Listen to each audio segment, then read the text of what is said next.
Well, ladies and gentlemen, welcome to live coverage of the USF 2000 presented by Cooper Tires here on the USF Pro Championships app or YouTube channel. We'll say hello to those of you who are trackside as well for the start of this Grand Prix of Portland, the first day of action. 3 days. We're rocking it here at Portland International Raceway. My name's Rob Howden, the voice of the USF Pro Championships. And again, testing yesterday, practice already in the books today, a dry racetrack, 69-degree trackside, a little bit of wind here, a perfect day to get things underway.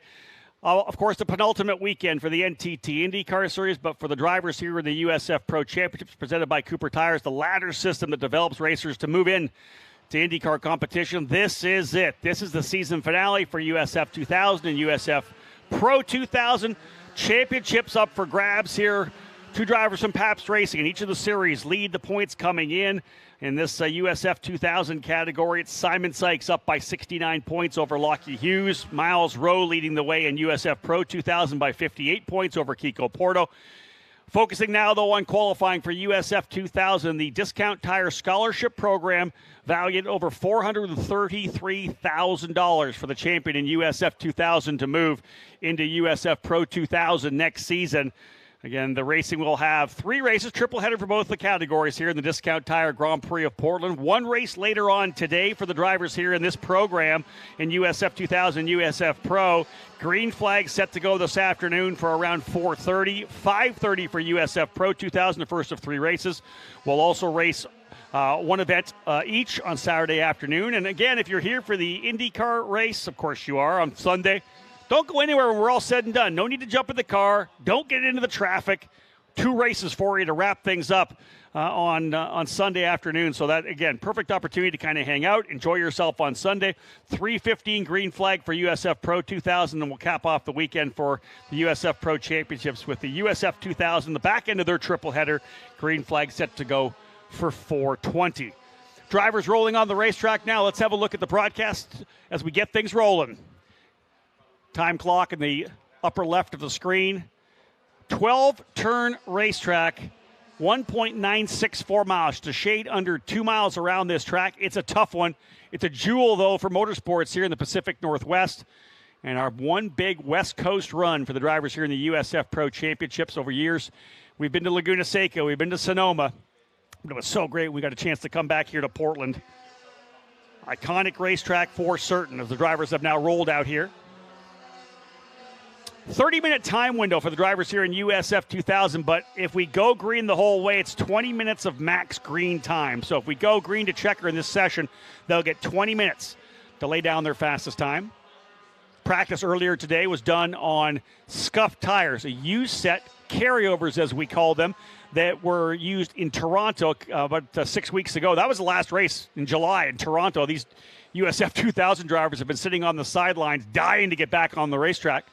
A couple of them actually running last weekend at the Circuit of the Americas, jumping up to USF Pro 2000. George Garcia-Arce, Mac Clark, Nikita Johnson got a victory there. Clark with a couple of podiums. So our USF 2000 drivers impressing last weekend at the Circuit of the Americas. But back at it to cap off this program. Drivers rolling out of pit lane right now as well, the entire Jay Howard driver development crew. And that kind of shows us a little bit more as well of what's going on, which I think is super exciting, because not only do we have drivers capping off their USF 2000 programs, or maybe rookie seasons in USF 2000, we've got a number of drivers from the USF Junior Series, which is the first step into the USF Pro Championships. Many drivers coming out of karting or coming out of the Skip Barber Racing School Formula Car Series coming in to USF Juniors. A number of drivers from that series jumping up into USF 2000 here this weekend. Lucas Facuri, the Brazilian, being one of those drivers, his second season of USF Juniors. I expect to see him full-time in USF 2000 next year. Another driver making the jump up as well, Carson Etter out of Villa Park, California for DC Autosport. Has had a very strong season in USF Juniors, improved throughout the year. He'll make the jump to USF 2000 next year. And as well, another driver part of the action this weekend as well, Ava Dobson, young lady out of Franklin, Wisconsin. She's going to run juniors next year full-time, but just an opportunity to run here in USF 2000 as well, just to kind of get that one more event of experience, stepping up one level. Ava, of course, will be looking at focusing just on getting this experience of running here in Portland. Great shot of the run down into turn number 10, the 10, 11, 12 complex. Final corner on the racetrack. You can see how the car's kind of unsettling a bit. It's bumpy coming into the braking zone. A couple of drivers having some issues there in morning warm-up. Yesterday as well, during the testing sessions, we had a very wet opening run in the morning. It dried up for the afternoon, but a number of red flags in the opening fully wet session where there was lots of standing water on the racetrack.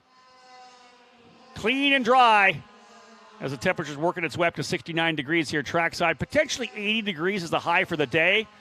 Nothing compared to what we had last weekend in Texas and Austin at the Circuit of the Americas when Sunday's action, the heat index at 111 degrees. It was unbelievably warm, and I'm sure everybody kind of liking the fact that we're in much cooler temperatures here trackside. Drivers just starting to get some laps in the books. Jacob Douglas, the fastest right now. The Kiwi was quickest for Pabst Racing in the morning practice session here as well. Jacob Douglas in the number 23 machine, now 2/10 clear of Matt Clark, who won here last year in his debut weekend in USF 2000.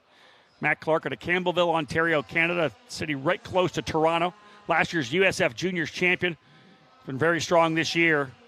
2 podium finishes at Texas last weekend in the USF Pro 2000 category. So we may see Matt Clark making the jump up into USF Pro next season. Max Garcia now goes up to second. Just kind of getting things underway. Now let's lay out the qualifying session. Many of you, those of you who watch our broadcasts here throughout the year, we'll say hello to those of you, of course, who are watching in from around the country and around the world. We know we have a bunch of people staying up late down in New Zealand and Australia who'll be watching the action throughout the weekend. Lots of people over in Europe as well, South America. Again, qualifying rolls out like this. Triple header weekend, 1 practice session, 1 qualifying session. So the fastest lap of your qualifying session will set the grid for race number 1. Second fastest lap of this session comes into play as well. It's provisionally your fast lap to set the grid for race 2 and race number 3. But if you go faster than that lap in race number 1, you can use that lap instead. Same goes for race number 2. So we're not quite sure on the grids for race 2 and 3, although we do have an indication based on the speed. Second fastest lap shown by these drivers. 4 laps in, 22 minutes remaining in the session, so 8 minutes already in. Jacob Douglas on top. Matt Clark, Max Garcia, Nikita Johnson, Sam Corr. There's your top 5. Nikita Johnson, excellent story here this weekend as well, as he is going to do double duty. Coming off a win at Texas in the USF Pro 2000 category's debut weekend. He became the youngest winner ever in the USF Pro 2000 category at just 15 years of age. He will do double duty here this weekend, most certainly making the move to USF Pro 2000 in 2024. The young driver from Gulfport, Florida, raced last year in USF Juniors, kicked off the season at St. Petersburg with a victory in his home race. He lives in nearby Gulfport in Florida. Just 15 years of age and a very impressive young pilot. It's been fun to watch him mature and develop over the last couple of years, of course, coming like so many of these drivers out of the top national level karting ranks. Nikita's going to be a driver to watch here this weekend for sure. Thomas Schrag as well, coming in, a former Team USA scholarship driver. Did a lot of F1600 racing, made a debut here in USF 2000 with exclusive Autosport at Mid-Ohio, and we expect him to be a challenger here this weekend. He's currently 8th ahead of Lockie Hughes, who's sitting 2nd in points. 3rd, George Garciarce, the Mexican for D-Force Racing. So qualifying just rolling here. As I said, 20 minutes of green flag, so we're looking at about 9 minutes in right now. Drivers are doing an excellent job so far. 6 laps into the session. Joined in the booth this weekend by the voices of the event, Bobby Corser and Phil Martelli. Phil, it's been a good session so far. Not surprising, we're seeing some drivers now come into pit lane. One of the approaches they'll use is they'll start the session on fresh Cooper tires, get 4, 5, maybe 6 laps is what we're seeing here on a shorter racetrack. 6 laps in, do the best you can. Now those tires have a heat cycle on them. As you know, we can use those in a race. Put on fresh rubber, maybe make a little change to the race car. It's getting lighter, but based on the feedback from the drivers, maybe a minor change to the car, send them back out on fresh rubber, see if they can go a bit quicker. And what's nice is their first race is going to be coming up later on today. You guys cap the weekend off with the racing following the IndyCar. So you meant for these people that are getting here late, you mentioned don't go away tomorrow or Sunday night when the IndyCar race is over because the action's still going to be going. You're going to crown a champion. I think the key is the fact that we're running 3 races, 1 each day for every series. So the big key is this track is going to be radically different on both days. Bobby Corser joining me as well, as I said, one of the voices of the Grand Prix of Portland. Again, so IndyCar will not have been on the racetrack, and then they'll finally start laying some laps out. We get the Indy Next Series out. The amount of rubber that goes on the track, the grip level, how it changes, depending on the temperature, could get greasy as well. Every time these guys roll up for a race, it's going to be drastically different. It will be drastically different. And as you mentioned, temperatures are coming up where we're sitting right now. 88 degrees is the overall ambient track temperature, but we've got temperature sensors all around the course on the west end and the east end. The 2 hottest parts of the track, temperatures approaching 95 degrees. As you said, once the Indy cars get out there, lay down a lot of rubber, it just builds and builds and builds. We mentioned that it rained yesterday. That cleaned a lot of the track. And a lot of that rubber is now gone. And so these guys are laying down that first kind of base level. And as you said, it's just going to get grippier. And there's a new word we're using. It's grippier. Grippier? More grippier? Yeah. So, again, we practiced this morning. Yep. Not a lot of grip down. A lot of cars have gone out. Now it's a lot hotter than it was. So now we've got more grip here for the race. Then, of course, when we race this afternoon, it's going to be after IndyCar has had their first practice session. So it's going to be wildly different, like I said. We've got about 11 laps into this, or 11 minutes rather, into a 20-minute green flag session. There is 30-minute window if something were to happen, but if we get to 20 minutes of green flag, that's when we'll go checker.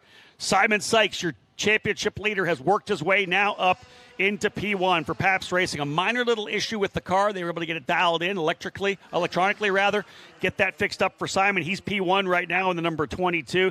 Again, Simon Sykes of Atlanta, Georgia, coming in as the point leader. 69 points up. All he needs after race 1 today is a 67-point lead with 66 points left for the final 2 races of the season. If he gets to 67, he's the new champion of the series. And he's just such a fantastic story because here's a journeyman who's run for a couple of different teams. They brought him in as a guy that kind of was able to learn the race car, and he ran for Legacy Autosport and didn't get full seasons in. Finally, an opportunity to run with a top team like Pabst Racing. And this is, for this young kid out of Georgia, this would be a real game changer. He said in an interview with us earlier this year for our documentary called The Climb, which are all available on our YouTube channel, that if he doesn't win the championship, he's looking for a different career. And that's where it is for some of these drivers. They need, they don't have the funding to do it. Without the scholarship from Anderson Promotions, Cooper Tires, and Discount Tire, these kids aren't moving forward. So for Simon Sykes, he is on the precipice right now of potentially able to go USF Pro 2000 racing next year. I love stories like that because it shows you the amount of drive and focus.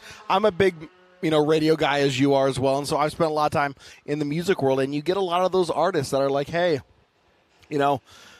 I might sign to a small level label and I might have a song or two out there on the radio, but if somebody doesn't change quickly, my entire career can go sideways. Look at a guy, Justin Moore, a good friend of mine out of Nashville. He was like, 2 songs in, wasn't getting a lot of traction, and there was a lot of questions. Are you going to be able to maintain a career? And all it takes is 1 hit, and all of a sudden your career skyrockets. That's it, right? So all it takes is 1 win, 1 championship, and it's a different trajectory for your career. I think one thing that everybody kind of will agree with on motorsports is there's so much of racing that's out of your control. You know what I mean? You can't control all the drivers around you. They're going to make their own decisions. There's only really one thing you can control as an athlete or an artist, whatever it may be, and that's your work ethic. Yep. Right? It's how hard you work in the gym, finding sponsors, to learn the craft, to be on the simulator, as much as you possibly can. Your work ethic is what really separates you from others, and that's something that Simon's dug in on, right? He's always kept digging, kept pushing, got the opportunity, so we'll see whether or not he's able to get it done. He's even in a better spot than his Pabst Racing teammate Miles Rowe in USF Pro 2000. At 69 points up, there's not much he needs to do in race number 1. He really just has to finish ahead of Lockie Hughes and Nikita Johnson. If he does that, if he finishes in front of both those drivers, he will be crowned the champion this afternoon. We could have our first champion in the weekend happen this afternoon. We already crowned Nicholas Giaffoni in USF Juniors last weekend, the Brazilian, so we'll see whether or not it happens today. Right now, though, looking pretty good for Simon Sykes. He's a 10th up on Max Garcia, and Jacob Douglas is in the 3rd. That's Pabst Racing 1, 2, 3. We talked about parity at the end of the practice and sessions Not right earlier. now. Not exactly. Well, listen, and we saw this last year. Sure. If you're trackside here, and this is the one IndyCar race you come to every year, and you watch this USF Pro Championship program, again, formerly known as the Road to Indy, You saw this last year, right? Because it was Miles Rowe and Jace Denmark. Those two Pabst Racing drivers were in a championship fight. They were super fast, battling with Michael D'Orlando. So Pabst Racing has a really good handle on the setup for this racetrack. You got to love it. And those of you that are out there in the stands right now, and listen, the stands are starting to fill up, which is great. We got people in the pits walking from the east end of pit lane all the way down here today. There are a lot of people. There are, yeah. I walked over as well. It's about a 10-minute walk from our paddock over to here, and you can feel the vibe starting to happen. Yes, right? It's can. like when you're at Indianapolis on race day. You can feel it start to kind of build throughout the morning up to the the start of the race. Same thing here. People start filing in. The fans that are here super early because this is when you get the best access, right? Because the drivers are literally just standing all around down there. Oh, yeah. It's going to be hectic on Saturday and Sunday, but right now I saw Scott McLaughlin hanging out. Talked to a couple of the other drivers. So this is a great opportunity for fans to start rolling in, get a chance to see these guys before they go racing this afternoon. But again, watching these final minutes of qualifying for USF 2000. We'll go back-to-back, Bobby. Right after this, a quick break. We'll come back with the USF Pro 2000 qualifying as well. And just great fields in both categories. 18 drivers in USF 2000, 19 in USF Pro 2000. That number 19, we saw that at the last race as well in Texas. That's the most we've had in the entire 10 years we've been running this category, this USF Pro 2000. It started as Pro Mazda, then became Indy Pro 2000. Now it's USF Pro 2000. We have such a good field in this category, and it's just absolutely stacked with talent. We love the fact that it's growing, too. We need more drivers to enter not only just, all levels of racing, but it's great because when you promote people up and out, you need people to able to come in and grab that seat. And you're going to see that because I think USF Juniors is going to be between 22 and 24 next year. It was 14 this year. Bunch of new teams coming into that program. We're going to we'll see over 20 to start the season in USF 2000 for sure. And it'll be these drivers here that are running USF 2000 will make the move up to USF Pro. And as we know, we're going to keep filling drivers into the Indy Next series as we did last year. I expect 5 or 6 drivers from Pro this year will go to Indy Next. That's the program's going to be super strong next year, too, as we continue to push drivers further up the ranks. Speaking of going further up the ranks, Jacob Douglas goes back to P1. He tops his teammates Sykes and Garcia, Pabst Racing 1, 2, 3. 0.2 of a second back is Evagoras Papasavas out of Ohio for J. Howard Driver Development. He's been a winner on the season already, won at the Mid-Ohio Sports Car Course to get that first big victory for Evagoras. Thomas Schrag now up into 5th, another Ohio driver. Matt Clark 6th, Sam Corey 7th, Lockie Hughes 8th. Lockie, the championship contender, in 2nd place. He's back in 8th position. Sykes, where he is right now, he literally could just cruise around 3rd, have his Pabst Racing teammates out in front of him, maybe leave one behind as a kind of a buffer, maybe, run block, and walk away with the championship this afternoon because Hughes now down in 8th, George Garcia in 9th, and Max Taylor rounding out the top 10. Dangerous, though, if you are second in points and you're starting 8th. Yeah. That's not a good spot to be in because we know generally rows 1, 2, okay, but from 3 all the way back, that first corner is really an equalizer for mid-pack and further back. I don't know if anybody's safe in turn number 1. I don't know because row 1 and 2 weren't good last year. That is true. I mean, we have seen cars dive bomb down the inside. I think that's a magical lane that they think they found that nobody else has ever tried. But look at this. Remember, I talked about this. As they run, Pabst Racing 1, 2, 3 right now. We've got about 2 minutes remaining in the session. Jacob Douglas, Simon Sykes, Max Garcia. Sykes is trying to win a championship, so he's going to be gentle. Jacob Douglas has not won yet in 2 years. That kid's going to be sending it big time. Max Garcia, young rookie. He wants to finish his season off strong, right? He's going to be a challenger for the championship next year. Thomas Schrag, the exclusive Autosport driver, up to 4th. He's trying to make a name for himself. Simon Sykes is surrounded by people that want to win, and he just wants to bring the car home with 4 wheels on it. So there's going to be a very interesting dynamic when we go racing this afternoon. I cannot wait. And it's funny, we're watching this camera here through as it rolls through, especially that Complex 1. Some guys are cutting the curb, others aren't. And you're seeing different lines, guys trying to see what... This is when you try it. Exactly. You have to. You don't have any other chance. But we have seen once we do get to the green flag, guys are sitting there trying to squeeze 2, 3, 4 cars into an area that's maybe meant for 1. That's it. Maybe 1.5. You have to be smart coming through Festival first time through, for sure. We're getting ready to see the checker flag here, I think, pretty soon, folks. I think we're into the final minute. As I said, a 30-minute session, but 20 minutes of max green flag running. So, indeed, if we get down here, we'll see the checker flag soon. The cars are as lightest as they've been. burning fuel off the entire 20 minutes. They put fresh rubber on midway through. We saw so many drivers come in 6 laps in to put fresh rubber on. So now's the time for drivers to step up. We just saw it out of Jacob Douglas on lap number 11. Max Garcia went quicker than Simon Sykes as well on lap number 13. He's worked his way up to second. So right now your Fast Five is Douglas, Garcia, and Sykes. Pabst Racing 1, 2, 3. Thomas Schrag in 4th. Evagor's Papasavas in 5th. 6th, 7th, 8th, 9th, 10th. Clark, Johnson, Corey, Hughes, and Ethan Ho. And a driver has gone off coming through 12. And it looks like wing damage to that car. Not exactly sure who that is right now. Driver still on speed. Have not yet seen full course yellow. Checkered flag, in fact, being thrown. So the checkered flag will be thrown on the alternate timeline. So not here at start finish. You'll see the checkered flag coming down. See the ALT on the fence there to driver's right. That is the alternate timeline, so they can post a time, come to pit lane, and that will be it. So we're thinking potentially the number 12 of Maxwell Jamison. Indeed, yeah, it is Jamison who's off in turn 12. So the turn 12 captures driver number 12 as well. So we are done. We'll wait for everybody to come across the alternate timeline here. We're not quite done until they wrap it up. Everybody trying to get that final lap in. And knowing that he's off there, they're able to get off the throttle coming into the corner, so he's out of harm's way with the checker flag coming. I believe that's going to be it. So it's going to be a pole position for the Kiwi, Jacob Douglas, the New Zealander for Pabst Racing, going P1 in the number 23, almost 3/10 quicker than his teammate Max Garcia. And Simon Sykes rounds out the top 3. Pabst Racing rolling off the trailer with a little bit of aggression. They make a statement here to start qualifying. Remember, their second fastest lap could come into play in race number 2 and 3 unless they go faster in the race ahead of it. The race 1, if you go faster in race 1 than you did in your qualifying, you're able to use that lap instead of your second fastest lap. So we're still not set on race 2.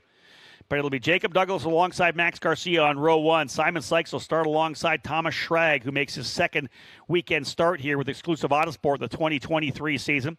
Evagor's Papasavas and Matt Clark will be on row number 3. Nikita Johnson alongside his VRD Racing teammate Sam Corey on row 4. Lockie Hughes and Ethan Ho on row 5. George Garciarce and Max Taylor on row 6. Lucas Facuri and Maxwell Jamison, all D-Force, row number 7. Al Morey and Gordon Scully on row 8. Carson Eder and Ava Dobson on row number 9. And Elliot Cox, who had that big shunt in the practice session this morning, not able to post a time. I'm sure they're continuing to repair that car to try to get him out for the race. Bottom line is this, Bobby, as we are underway, we've got qualifying done. That's a bonus point for Jacob Douglas.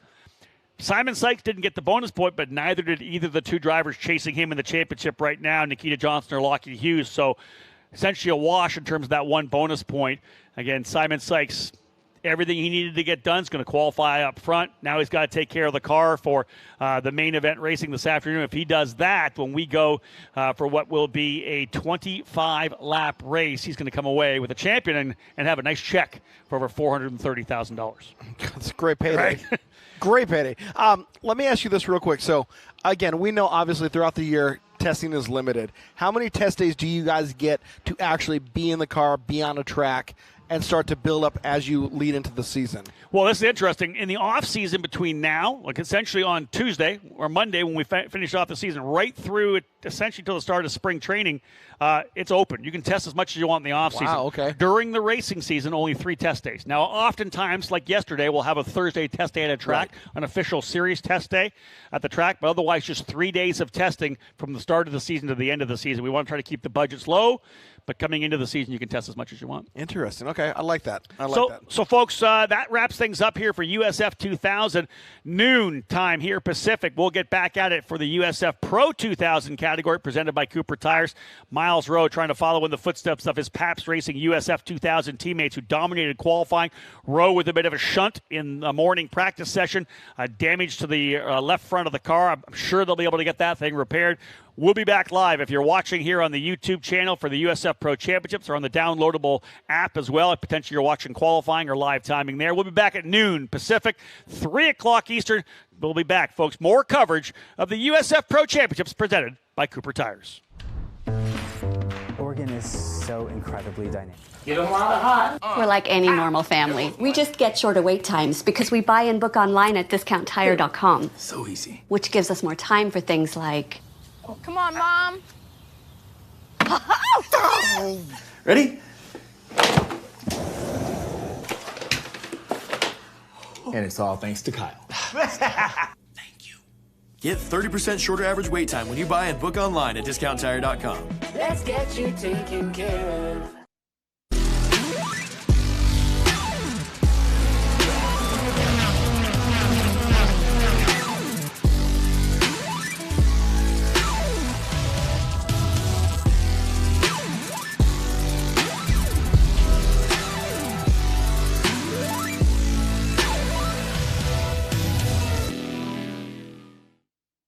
It's your Uncle Cooper.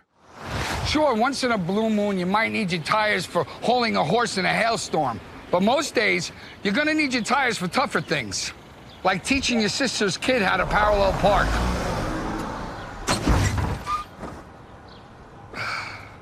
Thankfully, these Cooper and Duramaxes aren't just tough, they're everyday tough. Okay, there's a lot of improvement. Go with the Coopers. Cooper!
We're like any normal family. We just get shorter wait times because we buy and book online at discounttire.com, So easy. which gives us more time for things like...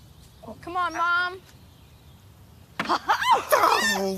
It's ready. Wow. Are you sure it's ready? Oh, it's ready. And it's all thanks to Kyle. Thank you. Get 30% shorter average wait time when you buy and book online at discounttire.com. Let's get you taken care of.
racetrack as the USF Pro Championships presented by Cooper Tires rolls back out once again. This time the drivers in USF Pro 2000, the top level of the series. And just like in USF 2000, championship could be locked in today by the point leader. A little bit of a schmozzle. Drivers working their way out here onto the racetrack to get things going here for qualifying. A 30-minute window. Once again, 20 minutes of green flag running, the max, if we get it done as we did with USF 2000.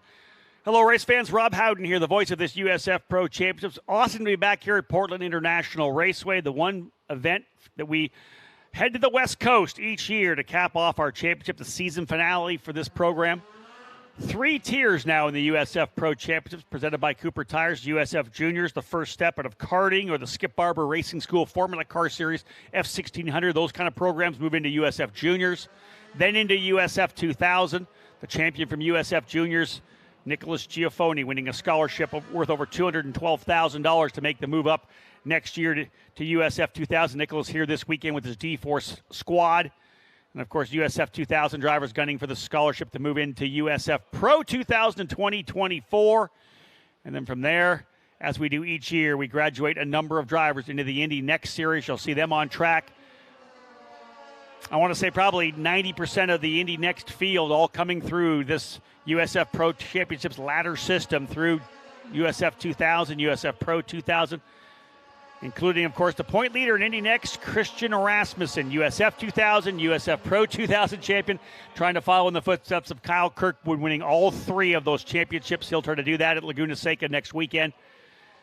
Right now, though, for USF 2000, the Pro 2000 rather, it is Miles Rowe with a chance to clinch this afternoon. Rolls in with a 58-point lead over Kiko Porto. Just 3 drivers in mathematical contention to win the championship. Rowe, Porto, and the Mexican Salvador de Alba for exclusive Autosport. 88 points back for Salvador. He'd need a lot of trouble for Miles Rowe in the 3 races of the triple header. So really, Kiko Porto, the only driver with a serious chance at potentially stealing and wrestling this championship away from Miles Rowe. Pabst Racing was good already on the day. They were first, second, and third in qualifying for USF 2000. We'll see whether or not those 3 drivers they have in the category here today have that same kind of speed.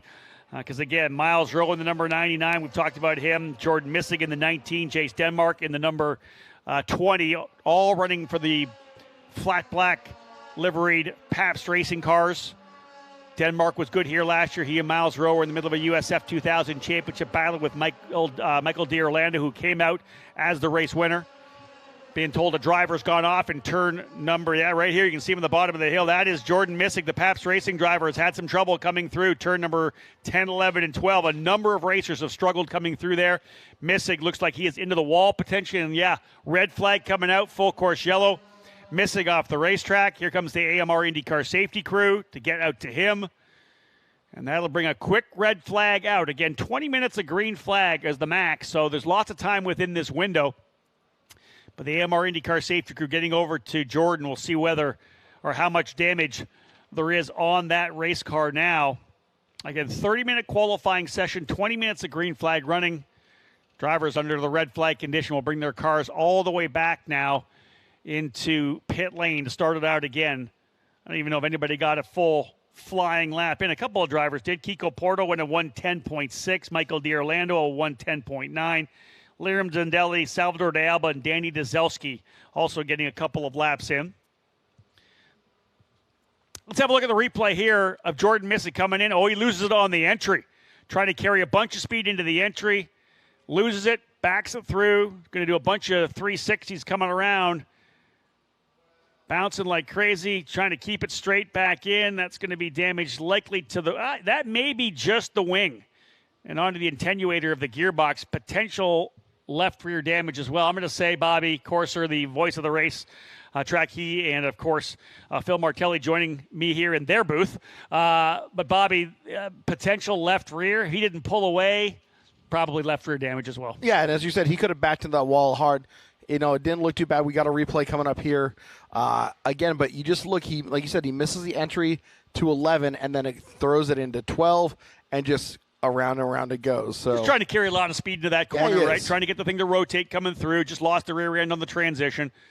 Again, probably a little early on cold tires as well. Again, it's not that warm. I talked about the fact 72 degrees right now, ambient temperature.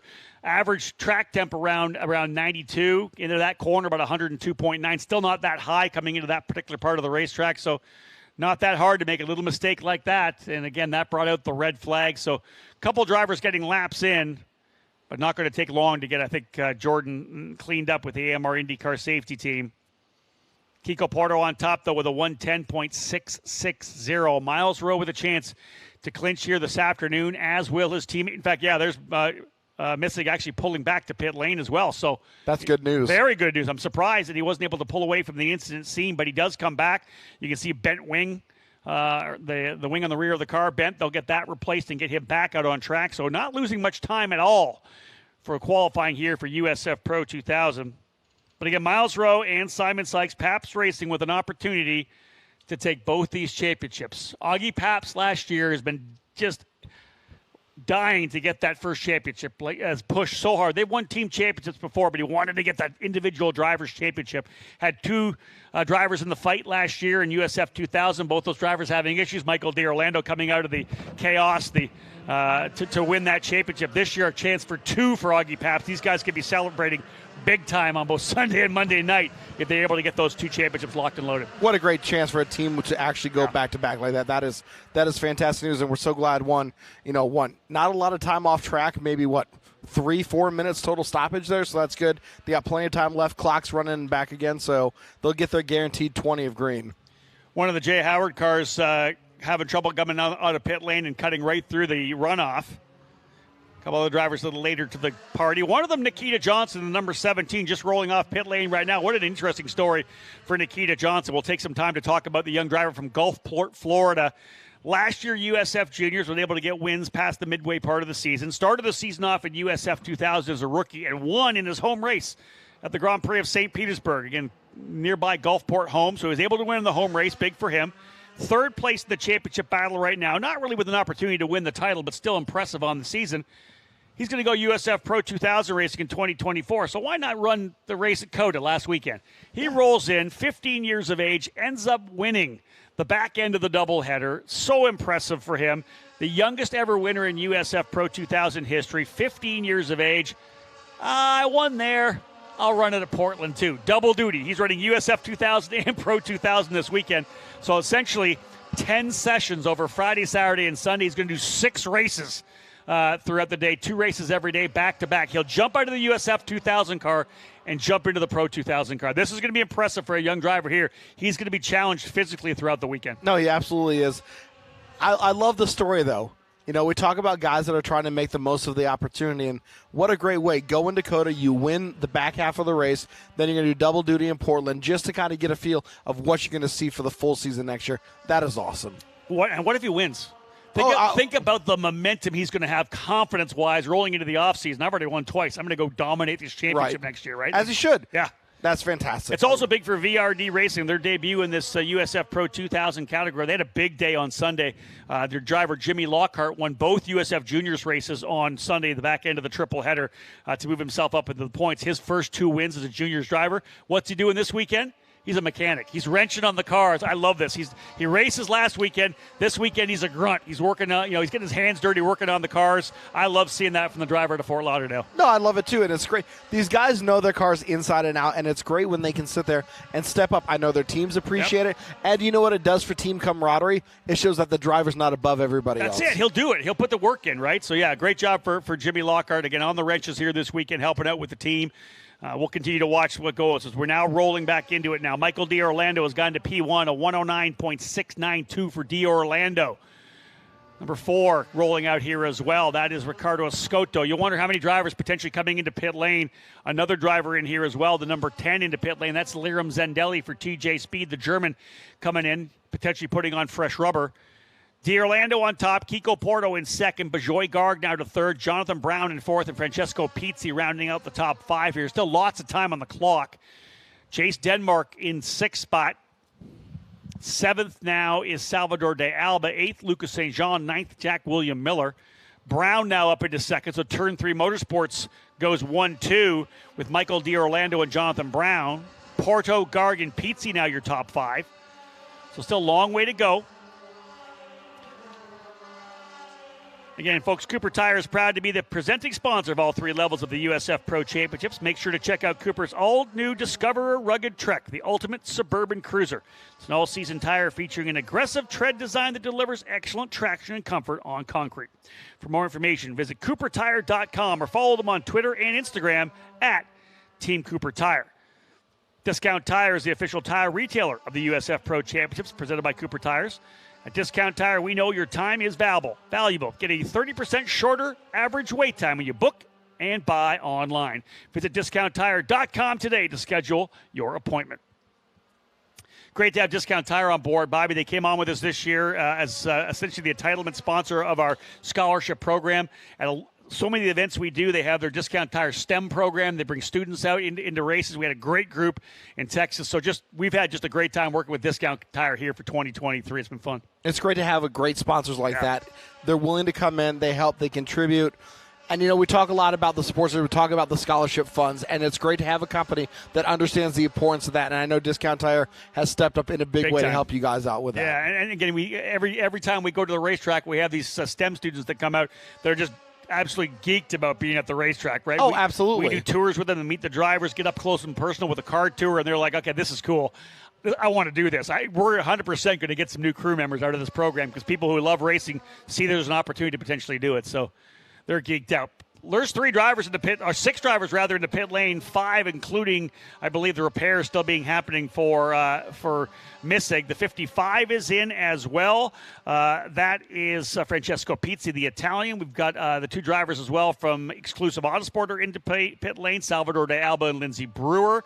The 10 as well of Zendelli still in pit lane. The 6 in as well. That's Frankie Mossman, a young driver making only his second start in USF Pro 2000. So a number of drivers in pit lane right now.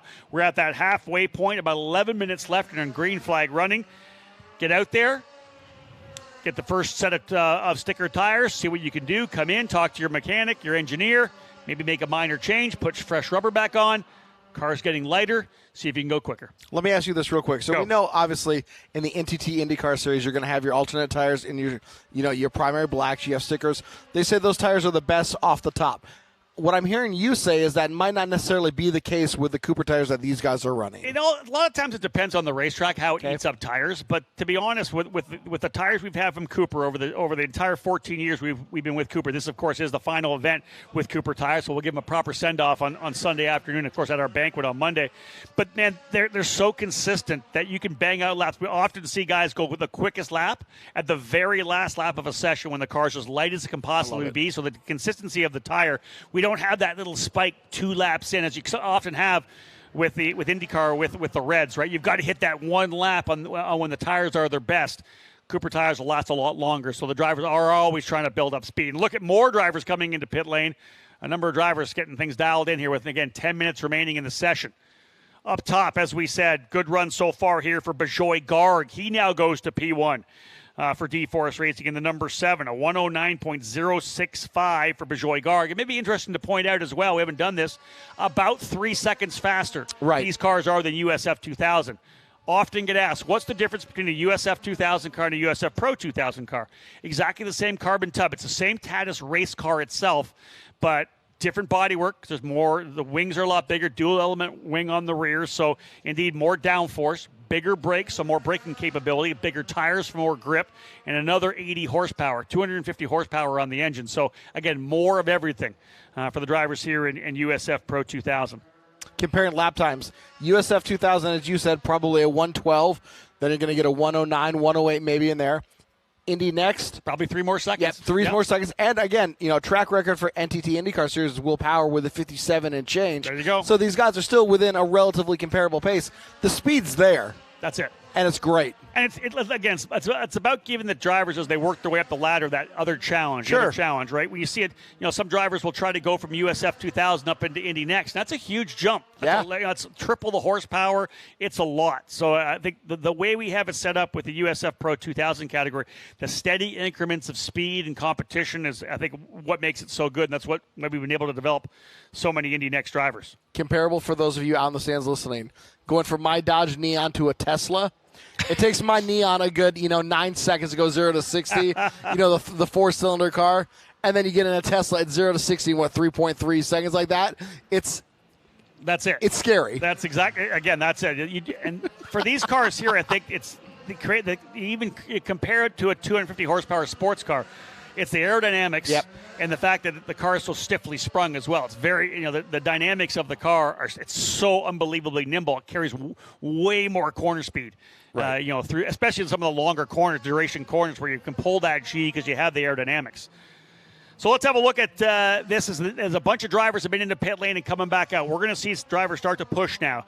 Bejoy Garg on top with a 109.053. This is the best he's looked throughout the season. Michael D'Orlando in second. Remember, he won the USF 2000 championship here last year. Kiko Porto third, another former USF 2000 champion. Miles Rowe, your point leader, fourth. Nikita Johnson, fifth. Jack William Miller up to sixth spot. Jonathan Brown in seventh. Danny Dzelski, another young driver, a couple years in USF 2000, been running in the Radical Cup as well. He's making his debut here this weekend with Turn 3 Motorsports. Dzelski in that number 44 machine out of Belmont, North Carolina, now up into the 8th position. Jace Denmark in 9th, and Ricardo Scotto for J. Howard Driver Development rounding out the top 10. Pizzi 11th, St. Jean in 12th, Brewer 13th, Monteiro 14th, Mossman, De Alba, Towns, and Zendelli. 8 top 18 drivers. No time yet for the number 19 of Missing as he's still in pit lane. You wonder whether or not there is significant damage. The 91 of De Alba still in pit lane as well. I wonder whether or not there potentially is some damage with De Alba for the fact that he's not back out on track, or maybe they're just wrapping things up to get him back out here. Yeah, we're speculating here. We can't see down into pit lane. We know the crew's working hard on the car, but you would think you want to get some time here. Now, if he doesn't have an official qualifying time, automatically start from the back. Is that how the work? He's got a time. He put Okay. he put 5 laps in. The great thing about this racetrack, again, just a little under 2 miles. Right. Again, we're looking at times that we're down to the 109s now, right? So he's still going to be able to go out and get 5 laps in if he gets out on the racetrack right now. So we'll see whether or not we see him out here. Garg, D'Orlando, Porto, Rowe, and Johnson, top 5. And again, watch for these drivers. Again, the key now is they put fresh rubber back on. And every time you go around a lap, it's more fuel getting burnt off. The car gets lighter and lighter. And then listen, I haven't brought this up yet. This is the beauty of qualifying for I don't care what series you're talking about, because there's so many factors. Right. If you're sitting trackside, you're like, no, they're just going out trying to bang out the best lap, right? No, what they're trying to do is, remember, the tire may not have a potential lap that it's best on, but you've set the tire pressure to come up at a certain time. The tire pressure you want to come up so that as the tire pressure comes up, that optimum tire pressure hits right when the car is at its lightest. So at the very end of the session, you set the tire pressure low. Give them 5 laps. That tire pressure will build as the temperature goes into the tire. Once it hits that optimum where you need it to be, that's the push lap. Well, that driver, then you want that push lap to be when the car is as light as possible, less on fuel. So that's the mechanics who have set the tire pressure. Then the driver has to make sure it's not in traffic. You do not want to be in traffic around somebody slower than you on your push lap, right? So you get held up. Right. Maybe close enough to get a draft on the front straightaway. And then when everything is perfect, the driver has to hit their marks. Yes, they do. Entry, apex, exit, and however many points in between those 3, the driver has to get the job done. So number 1, the pressure's got to be perfect. They want to get a draft. Make sure you don't get caught up. All that stuff has to come together for a flying lap. There's so much involved with qualifying on pole position. It's not just about going out and banging out good laps. Exactly. Everything has to fall into place. You see it a lot, especially Indy Next, NTT IndyCar Series, where you're in the Firestone Fast 12. You're trying to get there, but you have a group of 20 cars on the track at the same time, and you've got to find the optimal spacing because if you get held up, it completely throws your lap out. And how many times do you hear a post-session interview after the Fast 12, the qualifying to get into the Fast 12, and somebody's missed it by 0.075? Yeah. They don't go to the Fast 12, which means they start 13th or so back, and the driver will just say, I got held up. Yep. Or I just dropped a wheel, or I didn't maximize the reds. Like there's so many different factors. You drop a wheel, you get caught up behind somebody slower, or you just aren't able to pull enough out of the tire. So there's just so much involved. Great shot of the drivers coming through the festival curves here, the iconic opening corners here at Portland International Raceway. Some of these cars are straight out cutting that corner, by the way, and they're getting awfully close to that wall that sticks right out there. They're pushing it, right? That's the whole idea. Absolutely. You find out you don't know where the edge is until you go over it. That's true. I always say that. It can be expensive. when you go over it. Hopefully you've done the job. So true. Michael D'Orlando now to P1, a 108.710. Michael's had such an up and down season, a great run through the middle part of the season when he won a bunch of races. He won at Road America, he won at Mid-Ohio, he won at Toronto, 3 straight weekends where he had at least one race win. He rolls in here right now, 5th in points, with a definite chance to go to 4th, maybe even 3rd with a dominating weekend. D'Orlando, your leader right now on the time charts. Nikita Johnson, the 15-year-old, coming off that win at the Circuit of the Americas. He goes to 2nd. Bajoy Garg 3rd. Miles Rowe with that just shunt. came up to 4th, yeah. Up to P4 for Miles Rowe. 5th is Kiko Porto. He's in the challenge, the championship battle with Rowe. He needs P1 to get the bonus point. He can't leave any points out there because Porto will need to have essentially a victory in race number. He's got to finish in front of Rowe. Yeah. A significant amount, a certain amount, at least 1-2 positions, whatever it may be, to be able to stay in the championship fight.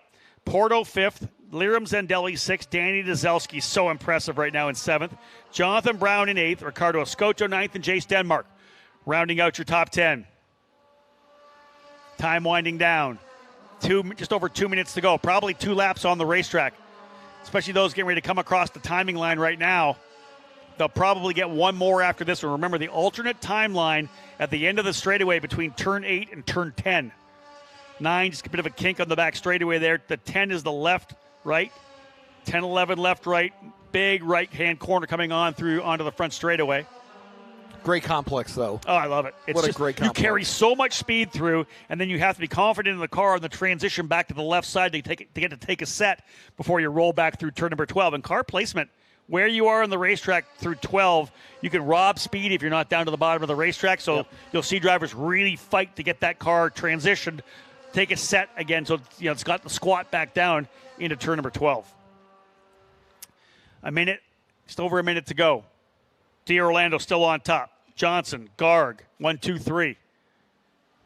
Does anybody have anything here late in the run? Again, every lap burns off fuel, lighter the race car. And then that last lap all belongs to the driver. We'll see who gets it done. D'Orlando would love to start on the pole position here. Driver who has struggled for money to be able to come up with the money. He got the scholarship for winning the championship, but he still had to have some money to top up the championship. He has had some wrecks. They're very expensive. They have done everything they could to be able to get here to the finale, so I know they've dug in deep. There goes D'Orlando into pit lane, so he's done. I think he's going to stand on his lap time of 108.654. He's only 700th quicker than Nikita Johnson. So obviously didn't feel like he was able to get a good corner through the 10-11 complex, so why waste it? Absolutely. Put it back in pit lane. No need to risk it. You're already guaranteed probably top 4 starting position. I would think so, yeah. Again, late. If you go back right now, 4 tenths will put you 7th position. Danny Dezelski, 4 tenths back in 7th. Right now it's D'Orlando, Johnson, Porto, Garg, and Miles Rowe. Miles Rowe still P5. Checkered flag. This is it. These drivers coming down the back straightaway. Their final time across the line. Here comes Jack William Miller. He's 10th right now. Does he go any quicker? Need to see them come through turn number 9, that sweeping 9. Not seeing any more drivers jump up to challenge Michael D'Orlando. He's still on top. The driver to Hartsdale, New York, reigning USF 2000 champion, running for Turn 3 Motorsports. All these drivers you see coming here to the alternate timeline to wrap it up. Yeah, it looks like we have 6 more left on track, maybe more. Indeed. Here comes Salvador de Alba across the line as well. He has not been able to put a big lap in. Let's see if he gets something here, because remember, he was late coming in to get the fresh tires. De Alba 11th. Again, remember, he's 3rd in points. Here comes the 7 of Bajoy Garg still. The 12 of Kiko Porto. Can Kiko go to the top? He's P3 right now. Porto with a shot at it. Kiko Porto looking to see if he gets a fast time coming in here. I don't know that he did. Michael D'Orlando still looking good. Who's out there still? The 95 of Avery Towns and the 10 of Liram Zendelli. 2 more drivers to come across. There's Avery Towns there. And that will be it. Towns will come across the line. Michael D'Orlando from Turn 3 Motorsports on the pole. A 108.654 for D'Orlando. 700ths back. Nikita Johnson continues to impress. The 15-year-old goes P2 for VRD Racing. D-Force in 3rd and 4th with Kiko Porto and Bajoy Garg. Miles Rowe 5th for Pabst Racing. 6th, Liram Zendelli for TJ Speed. Turn 3 driver Danny Dzelski, 7th in his USF Pro 2000 qualifying debut. Jace Denmark, Jonathan Brown, and Jack William Miller round out the top 10. And as we said, Salvador de Alba back in the 11th position. Work to be done for Salvador if he wants to try to challenge Kiko Porto for 2nd place overall. For Miles Rowe, nobody he's challenging got the bonus point. He'll be happy with that. He's going to start from the inside of row number 3. That's kind of a crazy place to be going into turn number 1, right? He'll be picking and choosing, trying to find that line through. We just saw a shot of the results, unofficial results there. Qualifying is done, guys. That's the key deal for us now. We look forward to doing some racing here later on today. Green flag set to go at about 4:30 this afternoon for USF 2000. We'll probably start the broadcast at around 4:20. Those of you watching at home on the app or on the YouTube channel. You and I, Bobby, I'll be throwing it back up to you after Victory Lane to get started with driver introductions, because we're back-to-back with USF Pro 2000 after them. Again, green flag set to go at 5:30 this afternoon. Of course, those times all local here in Portland, Pacific time. And again, 2 races today, 2 races tomorrow, 2 races on Sunday. Lots of racing. We'll cap things off after the IndyCar race. So if you're here trackside, you don't want to be in the traffic going home on Sunday, stay with us. We've got 2 more races after the IndyCar main event. So lots of racing on the docket. For those of you tuning in from home, thank you so much. We do appreciate it. On behalf of Anderson Promotions and Cooper Tires, my name's Rob Howden. Bye for now.